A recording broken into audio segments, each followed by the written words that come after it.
I found out my boyfriend has been running a secret Instagram account where he tells women I'm his pathetic unemployed ex who won't move out. Not his girlfriend, not his partner, his EX. A deadbeat roommate he feels sorry for. And the absolute wildest part? He convinced me 6 months ago to delete all my social media because his company had this new security policy, and it would look bad if his girlfriend was posting online while he had to stay off everything. I actually believed him. I deleted Instagram, Facebook, everything, because I thought I was being supportive of his career. Turns out there was no company policy. There was just Brian, gym rat, mid-level sales rep who thought he was God's gift to women, maintaining a whole secret life online while I sat at home like an idiot with zero social media presence. My friend Jillian found it completely by accident. She was scrolling through Instagram last week and one of those suggested accounts popped up. You know how the algorithm works, showing you people based on mutual connections or whatever? She clicks on it and there's Brian. Brian, with his gym selfies and his flexing photos and his stories about being single and ready to mingle. She sent me screenshots and I literally thought she was pranking me at first. This had to be a fake account, right? Someone catfishing using his photos? But no, it was verified through mutual friends, same locations we'd been to, same gym he goes to every morning at 5 a.m., which I always thought was dedication to fitness. But now I'm realizing was probably dedication to filming thirst traps in the locker room mirror. The account had been active for at least 6 months, 6 months of carefully curated posts about his solo adventures and single life and focusing on myself. And here's where it gets so much worse. Remember those vacation photos we took in Miami back in March? The ones where we went to the beach and did that whole resort weekend for his birthday? Every single photo on his Instagram from that trip had me cropped out. Not just untagged, cropped out. There's this one photo where you can literally see my hand on his shoulder in the corner of the frame because he couldn't crop it out completely. The caption? Solo beach vibes. Nothing better than traveling alone and clearing your head. I was right there. We shared a king bed in that hotel room. I paid for half the trip. And he's posting about traveling alone. Jillian sent me probably 30 screenshots and I went through every single one trying to process what I was seeing. The comments were even worse. Girls flirting with him, asking where he lived, saying they should meet up. And he was responding. Not just liking comments, actually responding with flirty messages back. One girl commented asking if he had a girlfriend, and he replied, "I have this screenshot burned into my brain forever. Nah, I've got a roommate situation I'm dealing with, but nothing serious. She's nobody, just some unemployed loser I feel sorry for. Probably gonna kick her out soon, lol. Unemployed loser. For context, because I know someone's gonna ask, I'm not unemployed. I work part-time at a bookstore because I'm finishing my degree. I'm 26 and went back to school after taking a few years off. The bookstore job pays minimum wage. Yeah. But it works with my class schedule and I'm 3 months away from graduating. Brian knew this. He was supposedly supportive. He said he was proud of me for going back to school. Guess he was just tolerating me until he could find someone better. There was another comment thread where some girl asked about a woman's voice she heard in his Instagram stories, because apparently I'm in the background of some of his videos and you can hear me talking. His response? Oh, that's just my pathetic ex who won't move out. Total deadbeat. I'm working on getting rid of her. Pathetic ex who won't move out. We live together. We live together. In an apartment that I found, by the way. I was living there first, and he moved in 8 months ago, when his lease ended because it made financial sense. And we were serious about each other. The lease is in my name. He pays half the rent, but it's my apartment legally. But somehow in his version of reality, I'm the ex who won't leave his place. Jillian kept sending me more screenshots, and with each one, I felt like I was watching my entire relationship dissolve in real time. There were posts about him being finally free, and living his best single life, and done with toxic relationships. And the gym photos. So many gym photos. Shirtless bathroom selfies with captions about being focused on self-improvement and cutting dead weight from my life. The comments were always the same. Women telling him how hot he was, how they'd love to work out with him, asking if he wanted to grab drinks. He responded to basically all of them. Made plans to meet up with at least 3 different women that I could see in the DMs that Jillian managed to screenshot. Long story, but one of the girls who'd been messaging him was friends with Jillian's coworker, and showed her the conversation when she realized they were talking about the same Brian. In these messages, he was telling girls they should come over to his place. After, his roommate finally leaves for her minimum wage job in the morning. My morning shifts at the bookstore. He was literally timing hookups around my work schedule. I'm reading all of this while sitting on our couch. Sorry, his place, according to him, and trying to figure out what the actual hell was happening. How do you even process something like this?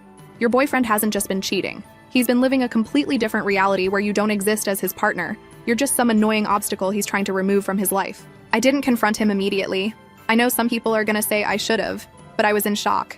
I just sat there with all these screenshots on my phone, watching him come home from work that evening like everything was normal, asking me what we should order for dinner, complaining about his boss, being completely casual like he wasn't telling the entire internet that I was a deadbeat ex. That night, I barely slept. I kept looking at the photos, reading the comments, trying to understand how someone could be that two-faced. In bed next to me, he was scrolling on his phone, probably on that secret Instagram I wasn't supposed to know about, while I pretended to be asleep. The next morning, he got up for his 5 a.m. gym session like always. I heard him in the bathroom taking photos. The sounds are different when you know what you're listening for. He left and I laid there thinking about every morning he'd done this exact same routine for the past 6 months. Getting up early, going to the gym, taking thirst trap photos, posting them for other women, coming home to me like nothing happened. I went to work that day and couldn't concentrate on anything. My coworker Wendy asked if I was okay because I kept zoning out in the middle of helping customers. I didn't tell her what was going on because honestly, I didn't know how to explain it. How do you say, my boyfriend has a secret Instagram where he pretends I don't exist? After my shift ended, I sat in my car in the bookstore parking lot and went through everything again. Made sure I had all the screenshots saved. Went through the timeline of when he'd asked me to delete my social media versus when his account started getting active. Looked at every single post and comment and message. And that's when I decided I wasn't going to just confront him. I was going to be strategic about this. Because here's the thing. Brian thinks he's so smart. He thinks he's got everything figured out. He's been running this whole operation for 6 months. And in his mind, I'm too stupid or too broke or too dependent on him to do anything about it even if I found out. What are you gonna do? You can't even afford rent without me. Energy was radiating from every single one of those Instagram posts. The way he talked about me like I was some charity case he was stuck with. The way he'd positioned himself as this successful single guy who was too good for commitment. He really thought he had all the power here. So I started planning. And I'm not gonna lie, some of you are probably gonna think I went too far with what I did. But honestly, after reading that I was a pathetic ex and an unemployed loser and a deadbeat who needed to be kicked out of his apartment, which again is literally my apartment, I stopped caring about going too far. I spent 3 days acting completely normal while I figured everything out. Made dinner with him, watched TV on the couch, listened to him talk about work.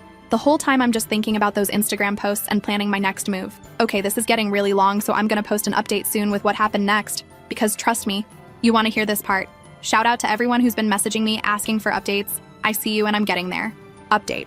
Okay, so a bunch of you have been asking what happened when I confronted Brian, and honestly, this is where things got absolutely insane. First, I want to address some comments I saw. Yes, I know legally he's a tenant and I can't just kick him out same day even though the lease is in my name. I'm not an idiot. But I also wasn't planning to play by normal breakup rules because this wasn't a normal breakup situation. This was a man who'd been publicly humiliating me online for 6 months while using my apartment as his personal hookup spot. So anyway, that third day, I waited until he got home from work, around 6 p.m. like usual. He walked in all relaxed, threw his gym bag by the door, that damn gym bag that I now knew was full of outfit changes for his Instagram photos, and asked what I wanted to do for dinner like it was just another day. I was sitting on the couch with my laptop open. I'd spent the afternoon making a very special PowerPoint presentation. Yeah, you read that right. A PowerPoint, with screenshots of every single Instagram post, every comment, every DM that Jillian had managed to get, organized by date with timestamps and everything. I told him we needed to talk and he should probably sit down. He got this confused look on his face but sat down in the armchair across from me. He asked what was going on, and I just turned my laptop around so he could see the screen. The first slide was titled, Brian's Secret Life, with his Instagram handle in big letters and his profile picture, one of those shirtless gym selfies where he's flexing in the mirror. I wish I could describe the look on his face. It went from confusion to recognition to absolute panic in about 3 seconds. He started to say something, but I held up my hand and told him no. He was going to shut up and look at every single slide before he said anything, so I made him sit there while I clicked through the entire presentation. Every cropped vacation photo, every comment where he called me a deadbeat, every message where he invited women over during my work hours, the one where he said I was his pathetic ex who wouldn't move out, all of it. By slide 15, he was trying to interrupt, saying I needed to let him explain that it wasn't what it looked like, that I was taking things out of context. I just kept clicking through slides. Slide 20 showed the comment thread where he told some girl named Jessica that his roommate situation would be resolved soon, and she should come visit. When I finally finished the presentation, 37 slides total, I counted, I closed the laptop and just looked at him. He immediately went into damage control mode, started talking fast about how the Instagram was just for fun, how he never actually met up with any of those women, how the comments didn't mean anything, how I was overreacting to what was basically just social media, and everyone exaggerates online. I asked him about the company's security policy that made me delete all my social media. He stuttered for a second and then said his company DI'd have concerns about employees' online presence, and he was just trying to protect both of us. When I pointed out that he had an active Instagram account while supposedly being under this policy, he said it was different because he was in sales and needed social media for networking. Networking. He called posting shirtless gym selfies and telling women I was a deadbeat networking. Then he tried a different approach. He said the account was from before we got serious and he just never deleted it. He claimed he barely used it anymore and those comments were all old. I pulled up my phone and showed him a comment from 3 days ago, where he responded to a girl asking if he was single, and he said yeah, completely single and loving it. That's when he started getting defensive instead of apologetic. He said I had no right to go through his social media, and that having a private Instagram account wasn't cheating. He said a lot of people have separate accounts for different parts of their lives, and I was being controlling by making this into a huge deal. I reminded him that I wouldn't even know about his private account if I still had my own social media, which he convinced me to delete under false pretenses. He said that was a separate issue and I was conflating two different things. We went back and forth like this for probably an hour. Every time I brought up something specific, the cropped photos, calling me unemployed, inviting women over, he had some explanation that somehow made it not as bad as it seemed. The photos were cropped for aesthetic composition. He was venting about our relationship to friends online, which everyone does. He never actually had anyone over and it was just talk. But here's what really got me. He kept circling back to this idea that I was being crazy and irrational. He said I was letting my friend get in my head and turn something harmless into a relationship-ending crisis. He said Jillian probably had her own agenda and wanted to break us up. He said I needed to calm down and think logically about this instead of letting my emotions control me. The audacity. This man had been running a secret Instagram for 6 months where he pretended to be single, and I was the one being irrational? I told him he had 24 hours to move out. Just said it flat out. 24 hours. Pack your trash and leave. That's when he completely switched tactics. Suddenly he was apologizing, saying he made a huge mistake, that he'd delete the Instagram immediately, that we could work through this. He said he loved me and he didn't want to throw away years over some stupid social media account. He actually started tearing up, talking about how much I meant to him and how scared he was of losing me. And for like 30 seconds, I almost believed him. Because that's the thing about someone you've been with for 3 years. You want to believe them when they say they're sorry. You want to think the person you fell in love with is still in there somewhere. But then I remembered that comment. Total deadbeat. I'm working on getting rid of her. And the tears didn't matter. I told him the apology would have meant something if I'd found out about this 2 weeks in, not 6 months in. 6 months of lying, 6 months of humiliating me online, 6 months of planning hookups during my work shifts. That's not a mistake, that's a whole separate life. He kept trying to argue, saying I couldn't just kick him out because he lived here too and paid rent. I reminded him the lease was in my name and legally I had options. He said he'd refuse to leave and I'd have to go through formal eviction, which would take months. So I told him fine, don't leave. But I was calling his mother. This is where I need to give some backstory. Brian's mother Marjorie is extremely Catholic, extremely traditional, and thinks Brian walks on water. She's always been kind of cold to me because she doesn't think anyone is good enough for her precious son. But she also has very strong opinions about how relationships should work, and lying is basically the worst sin you can commit in her book. Brian went pale when I said I was calling Marjorie. He told me I wouldn't dare because that was manipulative and bringing parents into a relationship issue was immature. I picked up my phone and started scrolling for her contact. He tried to grab my phone, but I moved away and told him if he touched me or my phone, I'd call the cops before I called his mother. He backed off but kept saying I was being ridiculous, that his mother had nothing to do with this, that I was just trying to hurt him now instead of actually dealing with our problems. I said no, I was going to make sure everyone in his life knew exactly who he really was since he'd been working so hard to make sure everyone in his online life knew who I supposedly was. I called Marjorie right there on speakerphone. She answered all cheerful asking how I was doing, and I told her I was doing terrible actually because I needed to tell her something about Brian and she should probably be sitting down. Brian was frantically whispering at me to hang up, that I was making a huge mistake, but I ignored him.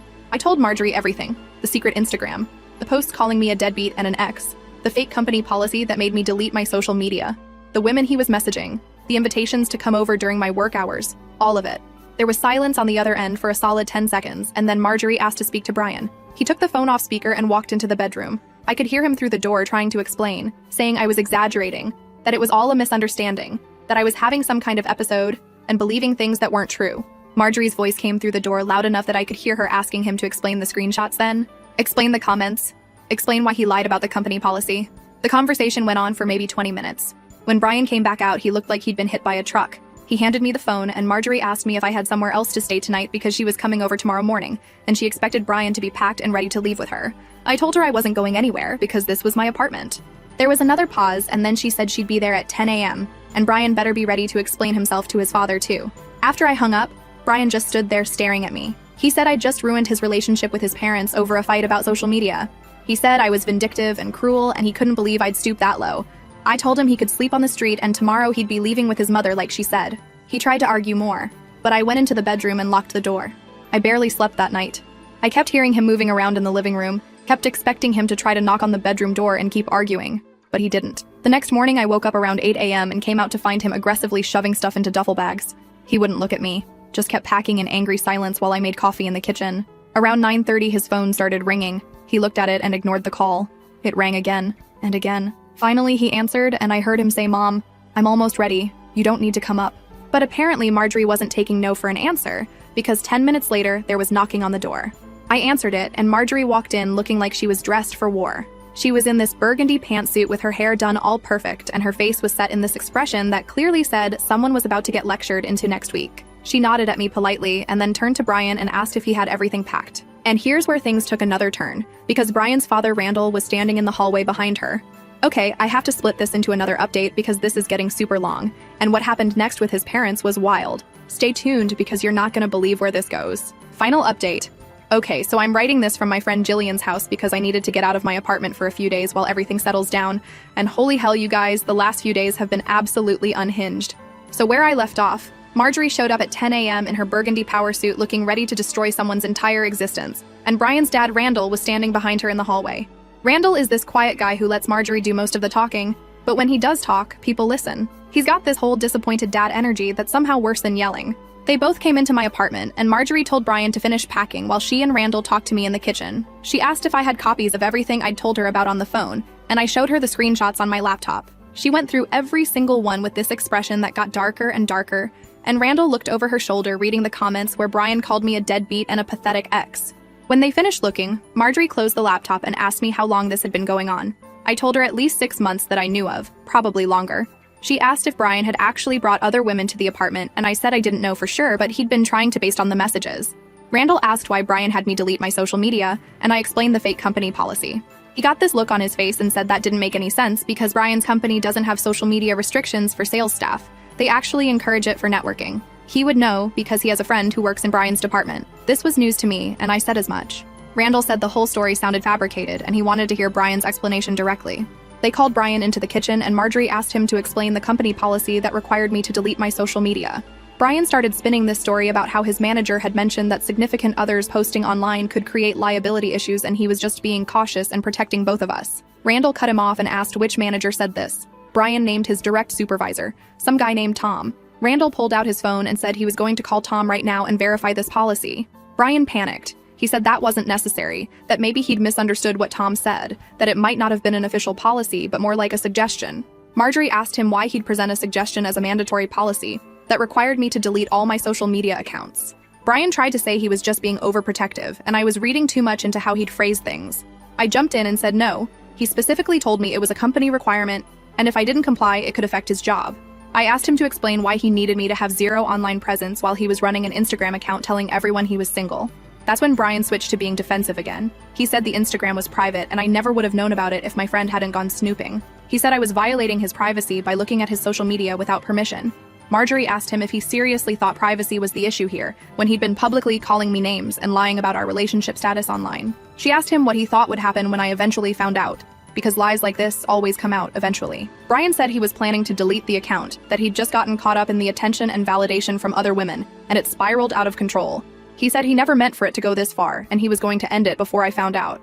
Randall asked when exactly he was planning to end it. Brian said soon. He'd been thinking about it for a while. Randall said that was interesting because the comments were from 3 days ago, which doesn't sound like someone planning to stop. The conversation went in circles like this for over an hour. Every time Brian gave an explanation, his parents would poke holes in it with specific questions. Every time he tried to minimize what he'd done, I'd bring up another screenshot or comment that proved it was worse than he was admitting. At one point, Marjorie asked him directly if he'd been unfaithful. Brian swore he hadn't actually cheated, that all the messages were just talk and he never followed through. Randall asked why they should believe him when he'd been lying about everything else for 6 months. Brian started getting agitated and said everyone was ganging up on him and not letting him explain. He said he made mistakes, but I was dragging his parents into it to punish him, instead of trying to work things out like adults. He looked at me and said I was being vindictive and trying to turn his family against him. I told him I didn't need to turn anyone against him. His own actions did that. I said I called his mother because he tried to claim he could refuse to leave my apartment, and I wanted his family to know the kind of person he really was before he spun some victim story about his crazy ex-girlfriend.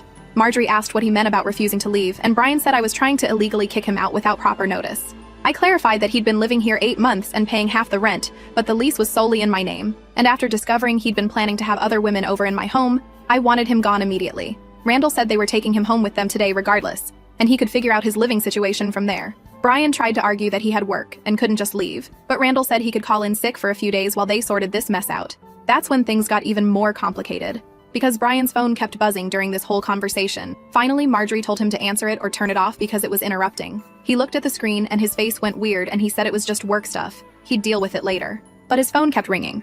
After the fourth call, Randall just took the phone from Brian's hand and answered it himself. It was Brian's manager, Tom, the same Tom who allegedly instituted the social media policy. Randall put it on speaker, and Tom was asking Brian why he wasn't at the client meeting that started 30 minutes ago. This was the second time this month he'd no-showed an important meeting, and if he didn't have a good explanation, he needed to come to the office immediately to discuss his future with the company. And this is where Randall absolutely destroyed Brian's entire world, and I got to watch every beautiful second of it. Randall told Tom that Brian wouldn't be working there anymore, period. Tom sounded confused and asked if this was really Brian's father and what was going on. Randall said yes, this was his father, and Brian had some serious personal issues to deal with that made it clear he wasn't mature enough to handle a professional office job. Tom started saying something about proper notice and exit procedures, but Randall cut him off and said Brian would send a formal resignation by the end of the day. Tom asked to speak to Brian directly, and Randall said no. Brian had made enough poor decisions lately, and Randall was making this one for him. Brian tried to grab the phone, but Randall held it away and told Tom he appreciated the company giving Brian a chance, but it was clear Brian needed to learn some basic responsibility before he could handle a desk job. He said he'd already found Brian a new position that was more appropriate for his current level of maturity, working sanitation for the city. There was silence on the other end, and then Tom said something like, "Oh, well, good luck with that," and hung up. Brian absolutely lost it. He was yelling about how Randall had no right to quit his job for him, how he was a grown man who could make his own decisions, how this was insane and controlling and he wasn't going to accept it. Randall just looked at him with this ice-cold expression and said, if Brian wanted to act like a grown man, he should have done that before spending 6 months lying to everyone and publicly humiliating his girlfriend online. He said grown men don't create fake personas on social media to get attention from other women. Grown men don't manipulate their partners into deleting their social media with made-up company policies. Grown men take responsibility for their actions. Brian said Randall couldn't force him to quit his job. Randall said he just did, and if Brian had a problem with it, he was welcome to call Tom back and try to explain why he should keep his job after missing multiple meetings and clearly having no focus or reliability. Marjorie jumped in and said they'd already discussed this on the drive over, and they were in complete agreement. Brian was moving back home, leaving his sales job, and starting work with the city sanitation department on Monday. He'd be picking up trash on the streets, cleaning public restrooms, emptying garbage cans in parks, whatever they needed. Brian said they couldn't be serious. Garbage collection? He went to college. He had a career. They couldn't make him pick up trash like he was doing community service. Randall said Brian should have thought about his career before spending his work hours taking shirtless gym selfies for Instagram and messaging women instead of actually doing his job. He said the sanitation position paid hourly minimum wage, the city would make sure Brian showed up on time every day with a supervisor watching him, and maybe some actual manual labor picking up other people's garbage would teach him the value of honest work and humility. I was just standing there watching this whole thing unfold and I had to bite my lip to keep from laughing. Watching Mr. Big Shot Instagram influencer find out he was about to spend his days collecting literal garbage was better than any revenge I could have planned myself. He tried arguing more, but Marjorie shut him down and said this wasn't a discussion. This was what was happening. She said he'd thrown away a good job and a good relationship for Instagram likes and attention from random women, and now he was going to spend his days cleaning up trash on street corners and emptying porta potties. Brian turned to me like I was going to defend him or say this was too harsh, but I just smiled and said his parents were being generous by finding him any job at all. I said honestly, picking up garbage seemed pretty fitting for someone who'd spent 6 months treating me like garbage online. He looked like I'd slapped him. He said I was a vindictive witch who was enjoying watching him suffer. I said damn right I was enjoying it, after reading him call me a pathetic ex and a deadbeat loser for 6 months while he posted thirst traps pretending to be single. I said watching him go from fake successful single guy to actual trash collector living with his parents was absolutely hilarious, and he deserved every second of it. Marjorie told us both to stop because arguing wasn't solving anything. She said Brian was leaving with them right now, period. He could stay in their guest room, work his sanitation job, and maybe after a few months of picking up garbage and cleaning public bathrooms, he'd learn some humility and understand what real work looked like. Brian tried one more time to argue that he could stay here and work things out with me, that we didn't need to break up over this, that making him work in garbage collection was humiliating and an overreaction. He actually had tears in his eyes talking about how his whole life was falling apart. I looked at him and said good. I said his life should fall apart because he'd built it on lies and fake Instagram posts. I said I hoped every single girl who'd been flirting with him on Instagram found out he was now living with his parents and collecting trash for minimum wage. I said maybe he could update his Instagram bio to single living with mom and dad professional garbage man. He called me cruel and heartless. I said no. Cruel was calling me an unemployed loser online for 6 months. Heartless was cropping me out of vacation photos and telling people I was his pathetic ex who wouldn't move out. I said he was just mad because his little fake life got exposed and now he had to face actual consequences. Randall cut in and said regardless of how we felt about each other, Brian needed to leave today. He said Brian would be reporting to the city sanitation department Monday morning at 5 a.m., and if he was even 5 minutes late or complained about the work, Randall would personally make sure he stayed in that position for a full year. It took another 30 minutes for Brian to gather all his immediate stuff. He kept looking at me like he expected me to feel sorry for him, but I just kept thinking about those Instagram comments and feeling zero sympathy. Finally, Randall picked up 2 of the duffel bags and told Brian to grab the rest and let's go. At the door, Brian turned around one last time and said I was going to regret this, that I was throwing away a good relationship because I couldn't handle him having a private social media account. He said I'd ruined his life by calling his parents, and now he was losing everything: his job, his apartment, his girlfriend, and he'd be spending his days picking up garbage because of me. I looked him dead in the eye and said the only thing I regretted was not finding out about his secret Instagram sooner, so I could have dumped his lying butt months ago. I said, have fun with your new career as a garbage man. Maybe you'll finally be doing work that matches your personality. Then I shut the door in his face. After they left, I literally did a happy dance in my apartment. Jillian came over that evening and I told her everything. The PowerPoint presentation, his parents showing up, Randall answering Tom's call and quitting Brian's job, telling Tom that Brian would be working sanitation now.